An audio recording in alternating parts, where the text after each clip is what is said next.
Welcome back to the show, everyone. Hello, hello. Your one-stop shop for all things investing, entrepreneurship, and the future, right? Yeah. I'm here with my wonderful co-host, Sam. How are you doing? Doing wonderful, seeing as I'm wonderful. Excited for another episode, of course. I'm really excited for this one. We already tackled cryptocurrency, first episode of our series, Fiat. Now we're diving into NFTs and how important they are. There's a lot of confusion around them. Yeah, so if you haven't listened to Intro to Crypto, make sure you head over there. It'll be right up here in this corner right here for the viewers on YouTube. I think it's actually going to be right here, so just click right there. It doesn't matter where it is. It's on our channel. So, all right, well, let's get into it. NFTs, what are they? They're non-fungible tokens, right? What does non-fungible mean? Well, that's a great question, okay? So, let's break it down into two. There's a chart here for our YouTube viewers. If you aren't watching on YouTube, I'll try to illustrate it for you guys. So there's a chart here with tangible and intangible, and then there's a chart with fungible and non-fungible. So tangible basically means something you can feel and touch. So this pillow that I'm holding right now is tangible, okay? But something on my computer, like a software, that's intangible because I can't actually touch the software. So that's two distinguished. So in the real world compared to Web3, Bitcoin and Ethereum, like the tokens, the coins, they would be intangible. And then the USD, that would be a tangible. And then there's also the fungible side, which is fungible and non-fungible. Basically, fungible can't be replicated, right? So there's only one, it's super rare. And then there's non-fungible, which it can be remade, like cars can be remade. There's multiple Toyota Camrys out there, or there's multiple types of houses that have the same exact design. So there's the two differences, and basically NFTs fall into they're non-fungible and they're intangible. So they're creating it's a digital asset that cannot be replicated. Right? Does that understand? That made good sense. Okay. I'm glad it made good sense. And then also, it's not a JPEG. That's exactly what I just explained. People are like, oh, it's just a picture online selling for this much. It's not. It's a lot more complex than that. And then obviously, when you're buying these NFTs, there's a thing called gas. It's not the gas that you put in your car, Sam. It's not? It's not. Even though it's really expensive right now, it's not that gas. But this gas in the NFT world is also really expensive right now, which they're working to fix. Basically, when you mint an NFT, you have to pay the protocol that you're on for the work that it takes to complete the NFT or to mint the NFT. So it's basically just balanced. That's the reason it's decentralized, because you have to pay to mint the NFT. And then obviously there's a lot of use cases that we're going to dive into later. There's ways you can support artists, artists will release their NFT and you just can buy their NFT. Maybe if they're low, if they have a lot of potential, you can buy it and hold it, and maybe they might get bigger and bigger and the NFTs might grow. And then also there's a lot of perks and benefits, which we'll also get into, like Bored Ape Yacht Club and CryptoPunks, and that can get you into certain events or get you into certain meetings with the creators of the NFTs. And yeah. All right, so NFTs on Ethereum. Most NFTs initially were on Ethereum, especially because 2021 was pretty much considered the year of NFTs, and almost all of them were on Ethereum.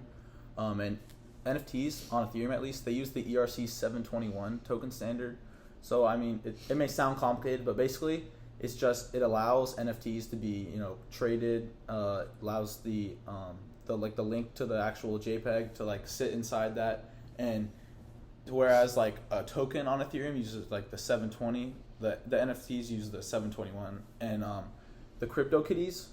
A lot of people, these are pretty low key because they were so long ago. But this was the first NFT collection to use the ERC-721 token, and now pretty much every NFT uses it. That's on Ethereum, and why Ethereum was able to capture so many of the initial NFT market share is because it was the first mover. It was they had that set up, and people were able to make NFTs on Ethereum in 2017. That's when CryptoPunks came in 2017, along with CryptoKitties. And but as NFTs became more popular on Ethereum, last year, as we got later into 2021, the network got so congested because so many people were on it, and that led to gas wars. So if you got an NFT project and they're minting, and it's 5,000 NFTs, but there's 100,000 people in the Discord, there's going to be a good amount of people trying to mint it, right? And even if even if it's 0.04 ETH the mint, if there's so many people trying to send a transaction at that time, gas will just go through the roof. Like you're talking 1, 2, 3 ETH on some of these projects. And for a 0.041, yes. which is so you're like, oh, great, I'll mint this $200 NFT, and then when the gas war starts, it might be closer to like $8,000. So it's pretty insane. And because of this, like in late 2021, a lot of other chains started offering NFTs. So Solana was one of the first, and NFTs moved to Solana, and those became pretty popular because gas was so cheap. And then Avalanche, Polygon, a lot of different chains that were enabling NFTs, and they just became more popular and more moved away from Ethereum. And recently, omni-chain NFTs have become a thing. And maybe this will be something we put in a future episode, but essentially there's NFTs now that can be on multiple blockchains at once. So for example, the first one launched a few days ago. It was called Ghostly Ghosts, and when they minted, there was a certain amount minted on Ethereum, Avalanche, Binance Smart Chain, Polygon, like all those, and you can move them across chains. So it's pretty cool. And but even though there's some moving away from Ethereum, that might not have to be the case anymore, will it? Right. I mean, we're saying like NFTs on Ethereum, it's super big, and everyone went to this, and we just said a lot of reasons where it's not that good. You shouldn't have to pay 1.5 Ethereum for minting a 0.04 NFT. So the solution is the merge that they've been talking about for 2 years now. Vitalik Buterin and their group is working on moving to proof of stake, which will hopefully uncrowd the network, moving it to layer 2, and we'll just simple terms, it's moving it to a layer 2 platform, which will uncrowd it, and hopefully the gas will come down because the network won't be so crowded and everyone won't be trying to do a transaction at once. It'll be moved to the second layer instead of the first, just to simplify it. But we'll definitely hop in. We're definitely going to make an episode. The merge 100%. The merge is really relevant this year. A lot of people in like the crypto space are predicting it to come over summer. So I hope it does, and we'll definitely be around to cover that. Definitely. So I mean, last year NFTs, it led to a lot of retail adoption, and a lot of people in the crypto space, they never thought that NFTs would be the thing to onboard so many people, and then just out of nowhere, NFTs exploded. And so you just have millions of new wallets being made on MetaMask, and just so many retail investors or traders or just anything that wasn't previously invested in crypto. They're getting onboarded onto NFTs. Mostly because of the rise of these PFP projects, profile pictures, people buying an ape, making it their profile picture.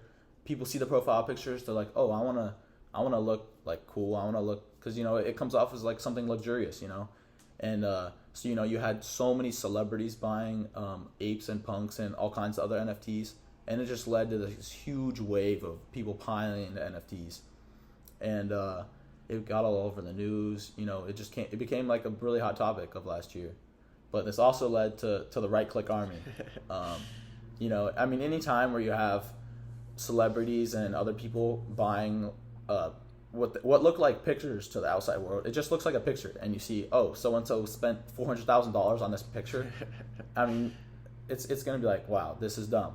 So people would right-click the pictures and save them and like make them their profile pictures and be like, oh, haha, I just right-click save your picture for free. And I mean, that became like a really popular thing. And there's actually this one instance on TikTok. This guy, he had posted a video about buying an NFT. It was like a monkey NFT, I think. And he was like, oh, look at my NFT, and someone right-click saved it and made it their profile picture, and he responded with another TikTok, and he was like, you don't own this, it's in my wallet. Look, see, I own it. It's not actually yours. And the TikTok got like 1.5 million likes, because everyone in the comments was just making it their profile picture, and he ended up selling it for like almost like 8 ETH, I think it was, so much higher than the floor, just because that like one ape monkey that he owned got like so much attention. It was just so funny to me. That was a high IQ on his part. Yeah, really. It sounded like the way you described, like his tone of voice was just like being sarcastic, oh, it's in my wallet. I'm pretty sure it was intentional. Yeah, and he set it up perfectly, and then he sold it. That was a genius move for sure. I'm sure there's a lot of other people that were doing that. Probably. It's not as big though. Then obviously people just buy like random ape monkeys, but obviously the two biggest ones, what are they? Bored Ape Yacht Club, we mentioned them, and then Crypto Punks. Yep. They're both super successful right now.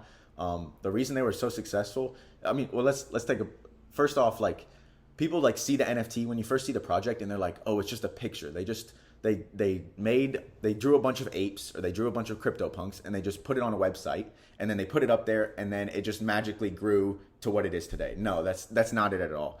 These people, they took a lot of risk hopping into the game early because NFTs were not a big thing, and they built a marketing team. They built a roadmap for what they want to do with their NFTs in the future, and that's how they built it up. They didn't just throw it online, and people think that NFTs are just like, they're so stupid and there's not much effort into it. But all these projects are putting a lot of effort into it, and that's the reason that it grew so big. Mm-hmm. And like that's like the rise of generative art. Is a lot of these people aren't like hand drawing them. That's another thing. Like I don't think a lot of people realize that. Is like with the apes especially, you're like drawing certain traits, and then you put them into like you write some code, and it'll auto generate however many you tell it to. So I mean, yeah, it's pretty cool, I guess. But obviously there are those artists that are like digitally, like a lot of this is digital. They are drawing their own, and a lot of those became pretty popular too. And there's a lot of like really, really popular artists. But like the thing with punks is obviously they were the first like NFT collection way back in 2017. So a lot of it was like sort of like OG status. People like, oh, I own a punk, like I'm an OG, and it was also free to claim. You didn't have to pay anything other than whatever gas you had to pay to claim. And in 2017, that was like a few bucks probably. And then with Bored Apes, it was just like it was a completely different vibe. You know, it's so recognizable. They're super vibrant. They're just really fun, and they pretty much kickstarted the PFP movement, because a lot of the punks weren't really using profile pictures, and with Apes that kind of was the case. And also Apes gave rights to their owners. So like if you buy a Bored Ape, you're also buying the rights to that picture, so you can like make money off someone else using the NFT. Yeah, that's pretty crazy. And also another point, like for the OG status, is another thing why NFTs are so special is because like they're always going to be there. Even if you buy a Bored Ape or a CryptoPunk, and it's always going to be in your wallet, whether the project like moves down or up, you're always going to, that one person that bought the NFT's address, they're always going to have that in their address forever. As long as the blockchain is running, which it probably is, they're going to have it forever, which is insane to me. Yeah, and like in the NFT space, Yuga Labs, these are the guys who created Bored Ape Yacht Club, and Larva Labs created CryptoPunks. And just like a few weeks ago, Yuga Labs actually bought Larva Labs. So now they own the Bored Ape Yacht Club as well as the CryptoPunks, along with obviously the Mutant Ape Yacht Club, the Kennel Club, and like three other of the biggest projects. So they're pretty much like the big guy in the NFT space now. The next Google of Web3. Pretty much. And this brought a lot of like controversy. Some of the apes and punks holders weren't so happy because with punks, the copyright, the Larva Labs owned the rights to them. So the individual punk owners couldn't actually like use their punks for their own uses. And now that Yuga Labs bought them, that's probably going to change. And now that Yuga Labs has so many of the top NFT projects, Kevin Rose and his projects, they're pretty much like competing to be the top dog of the space. You know, Kevin Rose with the Proof Collective, and all that stuff they're building over at Modern Finance, and they're probably going to try and rival Yuga Labs. So it'll be interesting to see how that plays out. And I'm sure someone will come out of nowhere and compete up there as well. Do you know if Kevin Rose like did anything before Web3 that made him famous, or he became famous off of Web3? He was really famous in Web2 as well. Like at the beginning, he created Dig, which was like the OG Reddit competitor, even though Reddit ended up overtaking them. So he had a big name for himself. Okay. And then he was really early to Web3 as well. Sweet, that's awesome. And then obviously all these NFTs, it's going to be insane how they take over and the use cases that they have in the future. Some of the use cases already right now, y'all are probably familiar with like Decentraland and Sandbox. It's like virtual real estate in the metaverse. And right here, if y'all are watching on YouTube, this is actually a screenshot from the Decentraland, where you can go on their website, or if you type in Sandbox, you can buy real estate in their metaverse with their currency, either mana or sand, which is insane to me. And then also how it's going to like progress in the future. In my opinion, I think there's a lot of like confusion over like who owns like a house or who owns a car, and like there's the Carfax and all these companies that have to like keep track of it and you have to pay for it. But if there were NFTs in place that stuck, like when they first made a car and they tied an NFT with that car, that you tied it with a VIN number somehow, then you could track every single purchase and share like ownership change through the NFT, which I think would just change the auto industry and make buying and selling cars a lot safer. And then obviously there's music and sports. they're already progressing towards like buying. I think the NFL came out where they're going to integrate NFTs in their tickets this coming up season, which is going to be super cool. And you can literally buy instead of just having like a piece of paper or a barcode you scan online, you're going to have like an actual NFT that's unique to you and no one else has. And I think like imagine if they had this back like in big games or something, like MJ's last game in the finals, game 6, and you had an NFT of his thing courtside, a ticket of the game courtside. Imagine how much that would be worth today. Like people, like sports fanatics, they would go crazy over that, like fighting over collectibles and stuff like that. And then obviously there's Axie Gaming, which is just a great. They're one of the first people to hop into NFTs and gaming, cross-platform. So they basically, you can have items in the game for NFTs that's your own item instead of Fortnite where you're paying. For example, there's like what's a Fortnite skin? The shark, the shark. There's a shark skin in Fortnite that you pay V-Bucks for, and everyone can buy the shark skin if you want.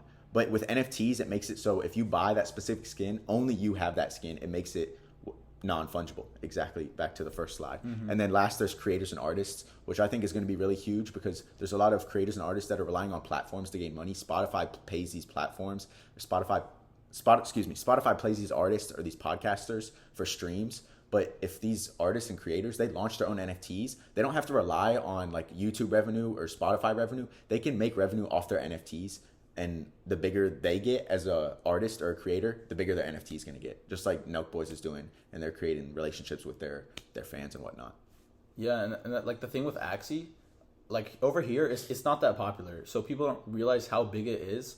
But over in Southeast Asia, like in the Philippines, it is huge. Axie Infinity, the Discord, is the largest Discord server in the world. It's got over 1 million members now, I'm pretty sure. Jeez. And so it's pretty popular. And also like with music, songs and podcasts. Like you guys are gonna be listening to ASAP Finance. Like the podcast episodes themselves will be NFTs at some point. And there are like different protocols trying to do that. I think like Audius is one of them. But yeah, that'll be super cool. Yeah, that'll be crazy. You won't even have to like make everyone an NFT. It could just be like our most popular episodes that are like super important, and you can buy the NFT, and maybe they might be able to hop on a podcast with us if like they might have access to hopping on a podcast with us or special content if they buy our NFT. Which is it's creative, it's endless, man. You can do so many things with it. But obviously, how people might be wondering, how do people buy these NFTs? That's a good point. It's honestly pretty simple. You just have to have some sort of hot wallet. MetaMask, obviously, probably the most popular. Then you connect it to OpenSea, and you can go search for some NFTs. OpenSea, most popular one. Pretty much all the NFT volume was on OpenSea last year, especially for like the first half of 2021, before some of the other ones started to come up. But NFT or OpenSea, they chose to go the IPO route. So they wanna list on the stock market and become a public company. And they're getting a lot of backlash for this in the crypto space because people that have created so much volume on OpenSea and done a lot of NFT trading and selling, they want them to airdrop a token based on how much volume everyone's used. And if they IPO, they won't be able to do that. So a lot of people, are against OpenSea, especially since becoming a public company makes them even more centralized. And so that led to like late last year, tons of different competitors were doing token airdrops. So things like XYZ, SOS was one of them, and LooksRare. They airdrop tokens based on, so they would look at like MetaMask and like how much OpenSea volume they did, and that would determine your eligibility or how much of the airdrop you would get. And those were becoming pretty popular. A lot of them didn't do much, but then LooksRare did pretty well, and that's probably become OpenSea's main competitor, and they got some cool mechanics like just off of like buying and selling NFTs on LooksRare. You earn their token, which is like Looks token, and you can stake that. So it's pretty cool, which is something that people have been asking OpenSea to do for forever, and they didn't do that. So LooksRare is like they really listen to the community, which has led to them getting pretty popular. And then one thing I actually like, just to jump in here, is that like OpenSea, they started out as like the biggest NFT marketplace, and then they moved. The whole idea of Web3 is decentralization, and their community, their platform moved towards centralization, and they got hate for it from the community, which I think is just a beautiful thing to look at long term. When these companies and these DAOs are hopping in to Web3, if they move to a more centralized way of running their platforms, the community's not going to like it because they know how powerful decentralization is, like LooksRare and these other marketplaces hopping in. Sorry to jump in. Oh yeah, and then obviously now like FTX, which is the fastest ever growing. What is it? The fastest ever growing private company. They reached like a $40 billion valuation in 2 years. They now have a marketplace, and Coinbase is going to launch their marketplace soon. So there's going to be all kinds of options. I'm waiting for Coin, man. Yeah, I've been waiting. They've been talking about it for months now, and I haven't seen it. I guess they're perfecting it. Like the merge is going. Yeah, how many people did they have on their wait list? Yeah, it was. Last time I checked, 2 million. Yeah, a few months ago it was like 1.7. I'm sure it's well over crazy. 2 million now, which is insane. OpenSea doesn't even have that many wallets right now, I don't think. So it's just going to be great for Coinbase in general. And obviously, NFTs aren't perfect. There's a lot of dangers that you guys have to be worried about. Just in anything really. There's a lot of scammers out there trying to call. People calling you randomly, trying to steal your social security number, hack your bank account. There's scammers everywhere. Sam's going to run down all the scammers and NFTs, so y'all don't fall for them. Yeah, so I mean, sort of the same way it is with certain cryptocurrencies. There's a lot of rug pulls in NFTs. So people they'll create social medias for their projects, or sometimes even not that. But there'll be a project. They're like, oh, we're gonna launch 10,000 of our sharks to mint next Thursday night. Okay, and then the mint comes, everyone buys, the sharks sell out, and then the founders just leave, like they dip out of there. And then there's like 10,000 sharks out there owned by some people, and there's nothing to do with them, and the devs have left, so it's just gonna become worthless. So that's called a rug pull, and those are never fun. And then also, when you mint, you have to connect to like an external website, and so on your wallet, a thing will pop up saying like, oh, so and so wants to access your wallet, and then you have to sign it. But if the contract is like scammy, people can like code certain things that will let them have like access to your wallet, and if it's not like a legitimate contract, they'll get access to your wallet. So that's honestly something to watch out for, especially in like a hype project. You'll get like dozens and dozens of scam Discord DMs when you're getting close to the mint day of people trying to get you to click on a faulty link. And then also in NFTs, a lot of times the developers will have anonymous identities. And obviously, if you don't know who they are, you don't know how experienced they are, what their true intentions are. It can be easily hidden, what their past is. So it's honestly, you gotta be careful for that.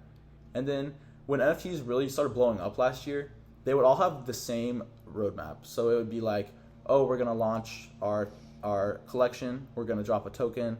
We're gonna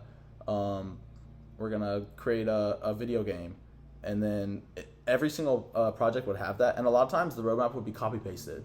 Like you could even tell. So it's really easy for people to make it look like they have a legitimate project with intended utility in the future, and a lot of times, like they might not have that intention. So you just gotta be careful with that. Yeah, right. And then also, there's also like lack of real utility. So right now, like in cryptocurrency, in our episode in cryptocurrency, we said the space is super early in Web3 right now. And it's the same thing with NFTs. So that's why you have to be careful like buying new things. People can just launch an NFT project and they won't even have a roadmap to create a video game. They could just launch it and just try to like money grab people, which I don't think is smart. And I don't personally not putting my money in NFTs right now. I'm waiting for the whole area to mature before I do that. But you guys just gotta make sure that you're not just buying something that has no utility, because at the end of the day, it's just an NFT. It's a digital piece, and if it's not giving you something that's valuable in the real world or a digital world like a video game, then it's probably not worth buying. Yeah, and you got to realize like NFTs blew up so much and the space has become so saturated that a lot of this stuff out there just isn't like worth buying. And a lot of stuff that is like the hyped projects are going to become more expensive because there's so many people trying to get into them. So the buying price is going to be a lot higher. Right. So make sure y'all are doing your own research and don't throw your money randomly into NFTs because it's super early right now. But it's good to be knowledgeable. So when NFTs do take over and they're in everyday life, like auto insurance, medical insurance, health records, you guys understand like how it works and why it's so decentralized and important in today's society. So good job for listening and making it through this episode. Appreciate you guys listening again. Obviously not financial advice. We're not financial advisors. We're not. Make sure y'all are dropping down suggestions in YouTube comments. Leave a review on Spotify for us. We really appreciate it. It makes our podcast grow, and we want to get as many people as we can to listen to us. Yeah, and I think in a few weeks now, we're probably going to be picking up on some of the social medias. So make sure you check the the bio for those, and the link tree has all those as well. Right. So I guess we'll catch you guys in the next episode. Yeah. Thanks for watching.